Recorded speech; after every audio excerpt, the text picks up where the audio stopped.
ఏంది మామ, నా జన్మంతా దరిద్రంగా ఉన్నది. ఇంట్లో ఫ్రీడమే లేదు.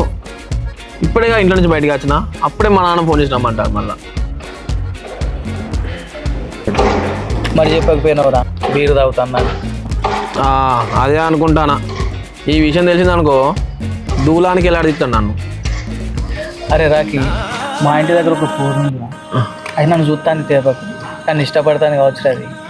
అరే నీ ముఖంలో ఏముండదురా, కింద పడితే ఎట్లనో అట్లా లేవచ్చు, కానీ అమ్మాయి కళ్ళ పడితే మాత్రం తప్పించుకోలేవురా.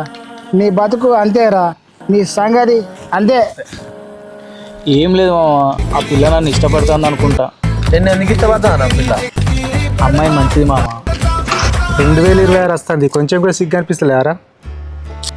నిన్ను పెంచి పెద్ద వేసి మీ అయ్యవ్వ అయితే దాని గుండెలో పెట్టుకుంటున్నావు ఇద్దరు. నువ్వు ప్రేమిస్తే మీ అయ్యవ్వను ప్రేమించు, వాళ్ళు ఘోరంగా కష్టపడుతురా నీకోసం.